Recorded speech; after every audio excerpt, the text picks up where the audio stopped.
एक लड़की एक लड़के से कहती है, तुम सही में काफी इंटरेस्टिंग हो और तुम्हें उतना ही क्रेजी होना चाहिए जितने कि तुम हो। लड़का कहता है, मुझे ऐसा क्यों लग रहा है जैसे कि तुम मुझे इंसल्ट कर रही हो। लड़की कहती है, तुम ये सब क्या कह रहे हो और मैं तो तुम्हारी तारीफ कर रही हूँ।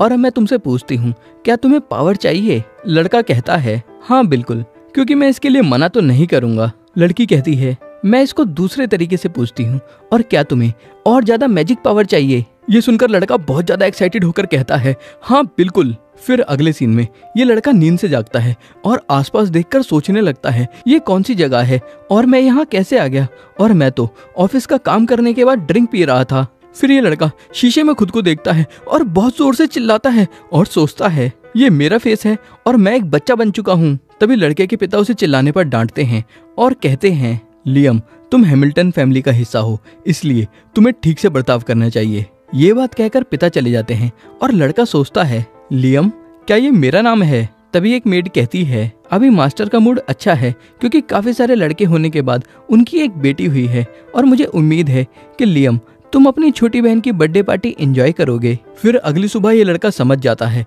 कि ये जो भी कुछ हो रहा है ये कोई सपना नहीं है, और इस समय जिसके शरीर में है उसका नाम लियम हैमिल्टन है और ये एक नोबल है और अपने पिता की 5वीं औलाद है। और अब तक की कहानी से ये साफ होता है कि कोई इंसान दूसरी दुनिया से इस दुनिया में लियम हैमिल्टन के शरीर में आ चुका है, लेकिन उस इंसान को भी नहीं पता कि वो लियम के शरीर में कैसे आया। और अब से हम इस कैरेक्टर को लियम के नाम से ही बुलाएंगे। फिर मेड लियम को ये एरिया दिखाती है और बताती है कि जितना भी एरिया तुम देख रहे हो ये हैमिल्टन फैमिली का है। फिर अगले सीन में लियम ब्रूनो से मिलता है जो हैमिल्टन फैमिली का चौथा बेटा है और लियम का बड़ा भाई है। और ब्रूनो कहता है, अगर हमारी बहन बड़ी होकर खूबसूरत हो जाती है तो उसकी शादी रॉयल फैमिली में हो सकती है, जिससे हमारी फैमिली के हालात ठीक रहेंगे, और वैसे भी हमारी फैमिली अभी बेदखल होने की कगार पर है। लियम पूछता है, बेदखल से तुम्हारा क्या मतलब है? फिर ब्रूनो कहता है, हमारे देश में ऐसा ही होता है क्योंकि अगर कोई भी नोबल अपनी 3 पीढ़ियों में बड़ा काम नहीं करेगा तो उससे नोबल का स्टेटस ले लिया जाएगा, और हमारे पिता इस समय वो तीसरी पीढ़ी है जिसने कोई भी बड़ा काम नहीं किया है। और जैसे ही हमारे सबसे बड़े भाई को फैमिली के हेड का स्टेटस मिलेगा वैसे ही हम लोग आम लोग बन जाएंगे और नोबल नहीं रहेंगे। तभी यहाँ एक आदमी आता है जिसके पास एक जादू की किताब है, और इस जादू की किताब को इस एनिमी के अंदर ग्रीमोर कहा जाता है। और वो आदमी कहता है, आज मैं तुमको मैजिक सिखाऊंगा। ये सुनकर लाइम काफी एक्साइटेड हो जाता है और ब्रूनो कहता है, तुम इतने एक्साइटेड क्यों हो रहे हो? और ऐसी काफी सारी ग्रीमोर हमारी फैमिली के स्टोर हाउस में है, लेकिन ये बात तुम ध्यान रखना कि 100 में से किसी एक इंसान में ही पोटेंशियल होता है मैजिक सीखने का। लेकिन इस समय लियम की आंखों में मैजिक को सीखने की एक अलग ही चमक है, और लियम फिर मेड की मदद से स्टोर हाउस में पहुंचता है और एक बिगिनर लेवल की ग्रीमोर ले लेता है और इस ग्रीमोर में से मंत्र पढ़ के मैजिक करने की कोशिश करता है, और एक ही बारी में लियम मैजिक परफॉर्म कर लेता है। फिर अगले सीन में लियम अपने पिता से परमिशन मांगने के लिए जाता है कि वो कुछ ग्रीमोर अपने पास रख ले। पिता परमिशन तो दे देते हैं, लेकिन पिता लियम में बिल्कुल भी इंटरेस्टेड नहीं है। और फिर लियम अपने घर से थोड़ा दूर जाकर ग्रीमोर की मदद से मैजिक प्रैक्टिस करनी शुरू करता है, और इसमें लियम को सक्सेस भी मिलती है। और अब लियम को प्रैक्टिस करते करते 1 महीने से ज्यादा हो चुका है। और लियम फिर अपना मैजिक ब्रूनो को दिखाता है, और ब्रूनो ये देखकर हैरान हो जाता है और कहता है, तुम तो बिना ग्रीमोर की मदद से ही मैजिक कर पा रहे हो, और क्या तुमने ये सब खुद सीखा है, और वो भी 1 महीने के अंदर? और फिर एक्साइटेड होकर ब्रूनो लियम से उसकी ग्रीमोर ले लेता है और मैजिक करने की कोशिश करता है, लेकिन ब्रूनो मैजिक परफॉर्म नहीं कर पाता। और ग्रीमोर लौटाकर ब्रूनो कहता है, तुम सही में कमाल के हो, क्योंकि मैंने सुना है कि जिन लोगों के अंदर मैजिक करने का पोटेंशियल होता है उन लोगों को भी मैजिक परफॉर्म करने में 1 साल लग जाता है, और तुम अपनी मैजिक की मदद से इस किंगडम में अपना स्टेटस बना पाओगे और इस दुनिया में आगे बढ़ पाओगे। फिर सीन शिफ्ट होता है और अब लियम सारे फायर स्पेल सीखने के बाद अब आइस स्पेल सीखना शुरू करने वाला है, और लियम आइस स्पेल सीखने के लिए काफी एक्साइटेड है। तभी लियम को उसके पिता रोक लेते हैं और कहते हैं, मैंने सुना है कि तुम मैजिक सीख रहे हो, और मुझे भी दिखाओ कि तुम क्या मैजिक कर सकते हो। लियम आइस मैजिक का इस्तेमाल करके ग्रीमोर को जमा देता है, लेकिन पिता इस मैजिक से बिल्कुल भी इम्प्रेस नहीं होते। फिर लियम कहता है, मैंने आइस मैजिक अभी अभी सीखना चालू किया है, लेकिन मैं फायर मैजिक में काफी अच्छा हूँ। और जैसे ही लियम फायर मैजिक पिता को दिखाता है, पिता काफी खुश हो जाते हैं और कहते हैं, क्या बात है, तुम बिना ग्रीमोर के मैजिक कर सकते हो। और लियम, तुमको जितनी चाहिए तुम उतनी ग्रीमोर मुझसे मांग सकते हो। पिता की ये बात सुनकर लियम भी बहुत खुश हो जाता है। तभी एक सर्वेंट पिता से कहता है कि वो यहाँ आ चुका है, जो सुनकर पिता को गुस्सा आ जाता है और पिता कहते हैं उसकी इतनी हिम्मत कि वो मेरी जमीन पर आ गया और सैनिकों को तैयार करो। फिर मैजिक सीखने के लिए लियम जाने लगता है और उसे रास्ते में एक आदमी दिखता है, जिससे लियम पूछता है कि तुम हो कौन, लेकिन वो आदमी कहता है क्या तुम भी एक हैमिल्टन फैमिली के बच्चे हो।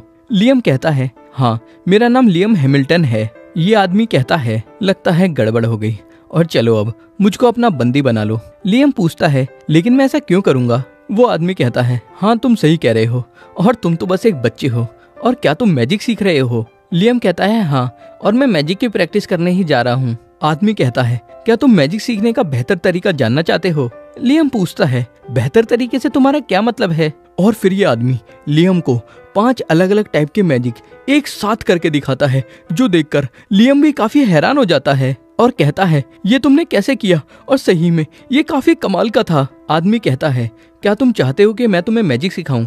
लियम हाँ कहता है और ये सुनकर आदमी कहता है तुम मुझे अच्छे लगे, क्योंकि तुम बाकी नोबल्स की तरह नहीं हो जिनके अंदर नोबल होने का घमंड भरा पड़ा है। और फिर ये आदमी लियम को एक साथ 2 अलग अलग मैजिक स्पेल करना सिखाता है और लियम एक ही ट्राई में 2 अलग अलग मैजिक स्पेल कर देता है, जो देखकर ये आदमी भी थोड़ा सरप्राइज हो जाता है और लियम को मैजिक सिखाना कंटिन्यू करता है और लियम को एक साथ 3 मैजिक स्पेल करने के लिए कहता है। और लियम ट्राई करता है और कुछ हद तक कामयाब भी हो जाता है, लेकिन एंड टाइम पर लियम का स्पेल फेल हो जाता है। लेकिन ये आदमी कहता है लियम तुम फेल नहीं हुए हो और तुम में बस अभी मैजिक पावर कम है, और इस मैजिक स्पेल में नॉर्मल मैजिक से काफी ज्यादा मैजिकल पावर चाहिए। और ये काफी कमाल की बात है कि तुमने एक साथ 3 मैजिक स्पेल करना इतनी जल्दी सीख लिया, इसलिए अब तुम्हें बस अपनी मैजिक पावर को कंट्रोल करना सीखना है। और फिर ये आदमी लियम को बताता है कि एक साथ काफी सारे स्पेल्स किए जा सकते हैं, लेकिन सिर्फ प्राइम नंबर में, जैसे कि 1 स्पेल, 2 स्पेल, 3, 7, 11, 13, लेकिन तुम 6, 4, 8, 10, 12, 16 स्पेल्स एक साथ नहीं कर सकते। और फिर ये आदमी लियम को दिखाता है कि ये एक साथ 13 स्पेल्स कर सकता है और लियम से पूछता है क्या तुम और मैजिक सीखना चाहते हो। लियम खुशी खुशी हाँ कहता है और फिर ये लियम को एक अंगूठी देता है और बताता है कि ये एक मैजिक पीडिया है और इसके अंदर 100 ग्रीमोर्स के बराबर स्पेल लिखे हुए हैं। और फिर लियम के इस अंगूठी को पहनने के बाद लियम को एक साथ काफी सारे मैजिक स्पेल्स दिखाई देने लगते हैं और लियम कहता है क्या मैं इनमें से कोई मैजिक स्पेल ट्राई कर सकता हूँ। वो आदमी कहता है हाँ बिल्कुल। फिर लियम एक विंड मैजिक करता है, लेकिन पलटकर देखता है तो लियम को वो आदमी दिखाई नहीं देता। तभी अचानक एक मेड यहाँ पर पहुंच जाती है और कहती है लियम तुम्हारे लिए यहाँ अकेले आना खतरनाक हो सकता है, क्योंकि एक आदमी चुपके से तुम्हारे पिता के एरिया में घुस आया है। और फिर मेड लियम को एक ग्रीमोर देती है जिसके अंदर समनिंग मैजिक स्पेल्स हैं और लियम को घर वापस जल्दी आने के लिए कहती है और यहाँ से चली जाती है। तभी वो आदमी यहाँ दोबारा आ जाता है और कहता है तुम्हारे पास ये ग्रीमोर बिल्कुल सही टाइम पर आई है। लियम पूछता है तुम अचानक कहाँ चले गए थे। आदमी कहता है मैं कहीं नहीं गया था और मैंने बस अपना गायब होने वाला जादू इस्तेमाल किया था, और जाने से पहले मैं तुम्हें एक आखिरी चीज सिखाना चाहता हूँ, इसीलिए इस ग्रीमोर को खोलो और अंगूठी को पहने पहने एक मैजिक स्पेल करो।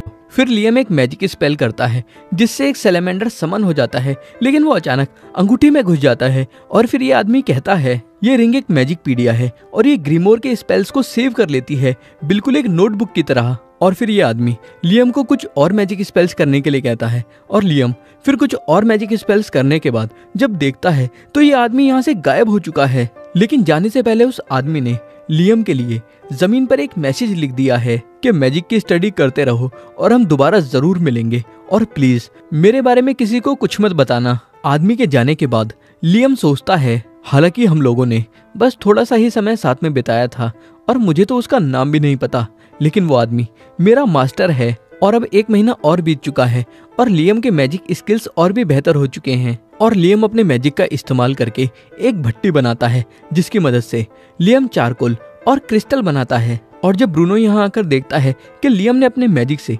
चारकोल और क्रिस्टल बनाया है, तब ब्रूनो लियम से काफी इम्प्रेस हो जाता है और कहता है ये देखकर मुझे काफी अच्छा लगा और मुझे पूरा यकीन है कि तुम अपना ख्याल खुद रख लोगे। लियम पूछता है तुम आखिर ऐसा क्यों कह रहे हो। ब्रूनो बताता है मैं एक लो रैंकिंग नोबल फैमिली की लड़की से शादी कर रहा हूँ, हालांकि उनके पास हमसे कम पैसे हैं, लेकिन वहां जाकर मुझे ज्यादा फ्रीडम मिलेगी। लियम ब्रूनो को कॉन्ग्रेचुलेट करता है और फिर ब्रूनो लियम से कहता है लियम क्या तुम्हें पिता की सबसे बड़ी गलती के बारे में पता है। लियम कहता है कि उसे नहीं पता और फिर ब्रूनो बताता है, पिता तुम्हारी जगह एक लड़की चाहते थे जिससे उस लड़की की शादी वो एक रॉयल फैमिली में कर दें, जिससे फैमिली का नोबल स्टेटस बना रहे। लेकिन तुम एक लड़का पैदा हो गए, जिस वजह से कुछ बड़ा हासिल करने की कोशिश में पिता ने अपने हजारों सोल्जर्स भेज दिए एक काफी पावरफुल मॉन्स्टर को हराने के लिए, जो हमारी जमीन से काफी दूर सील हो रखा था। लेकिन इसमें हमारी बहुत बुरी तरीके से हार हुई और हमारे ज्यादातर सोल्जर्स इसमें मर गए और जैसे तैसे उन्होंने उस मॉन्स्टर को दोबारा सील कर दिया। और इस समय हमारे बड़े भाई और पिता पूरी कोशिश कर रहे हैं कि फैमिली का नोबल स्टेटस ना खत्म हो। लेकिन अगर मैं तुमसे सच कहूं तो मुझे लगता है कि हमारी फैमिली का खेल खत्म होने वाला है। इसीलिए मैं तुम्हें सलाह दूंगा कि तुम्हें अपनी आजादी हासिल करने के बारे में सोचना चाहिए। फिर अगले सीन में लियम क्रिस्टल और चारकोल को बेचकर थोड़े पैसे कमा लेता है और कहता है, ये काम करके मैं अपनी आजादी हासिल कर लूंगा, लेकिन मुझे प्रॉफिट कमाने के और तरीके सोचने पड़ेंगे। फिर लियम नूडल शॉप में जाता है और यहाँ लियम के पास पैसे बनाने का एक और आइडिया आता है और लियम फिर इंस्टेंट नूडल्स तैयार करता है और अपने सर्वेंट्स को वो नूडल्स खिलाता है और उनको ये नूडल्स काफी पसंद आते हैं। फिर लियम इन नूडल्स को रेस्टोरेंट में बेचने के लिए जाता है और रेस्टोरेंट का मालिक इन नूडल्स की तारीफ करता है, लेकिन खरीदने से मना कर देता है और कहता है, मैं तुम्हारे साथ बिजनेस इसलिए नहीं कर सकता क्योंकि तुम हैमिल्टन फैमिली के 5वें बेटे हो और सिर्फ सबसे बड़ा बेटा एल्ब्रिवेट ही बिना किसी परमिशन के हमारे साथ बिजनेस कर सकता है। ये सुनकर लियम यहाँ से चला जाता है और फिर ये आदमी कहता है, क्या तुम सच में ऐसा ही करना चाहते थे? फिर पीछे से बाहर आकर एल्ब्रिवेट कहता है, हाँ, और मैं इसको पापा की जमीन पर इसकी मर्जी से कुछ भी करने नहीं दे सकता। लेकिन इस सब के बाद भी लियम सामान बेचने से हार नहीं मानता और फिर लियम अपने स्टोरेज स्पेल का इस्तेमाल करता है जिसके अंदर ये काफी सारा मटेरियल डाल सकता है और इसके बाद लियम एक स्पेशल टाइप के समनिंग स्किल का इस्तेमाल करता है जिसकी मदद से लियम खुद को ही समन करता है और लियम का ये मैजिक स्पेल काम कर जाता है, जिस वजह से लियम काफी खुश हो जाता है और फिर असली लियम क्लोन को दूर भेज देता है सामान बेचने के लिए। और जैसे ही क्लोन सामान बेचकर स्टोरेज स्पेल में पैसे डालता है, वैसे ही यहाँ असली लियम के पास जो स्टोरेज स्पेल है उसके अंदर पैसे पहुंच जाते हैं और ऐसा करके अब असली लियम यहाँ पर प्रोडक्ट बनाकर वो प्रोडक्ट स्टोरेज स्पेल में डाल देता है और कहीं दूर क्लोन स्टोरेज स्पेल में से वो प्रोडक्ट निकालता है और बेच देता है और स्टोरेज स्पेल के अंदर पैसे डाल देता है और ये पैसे स्टोरेज स्पेल में से असली लियम निकाल लेता है और ऐसे करके इसके पास एक जोरदार प्लान आ चुका है पैसे कमाने का।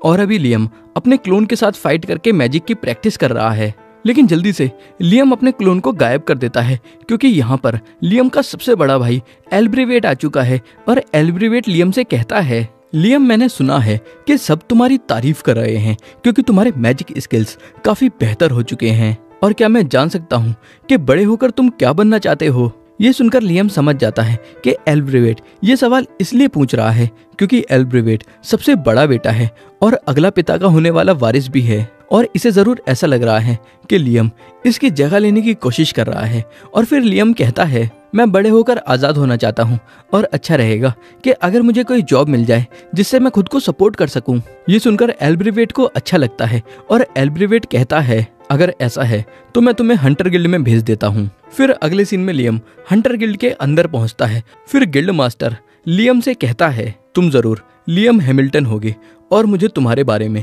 पहले ही मिस्टर एल्ब्रिवेट ने बता दिया है, लेकिन तुम्हें काम देने से पहले मैं तुम्हारी एबिलिटीज को टेस्ट करना चाहूंगा जिससे कहीं मैं तुम्हें ज्यादा खतरनाक काम ना दे दूं और अब तुम अपने मैजिक स्पेल से मुझ पर हमला करो।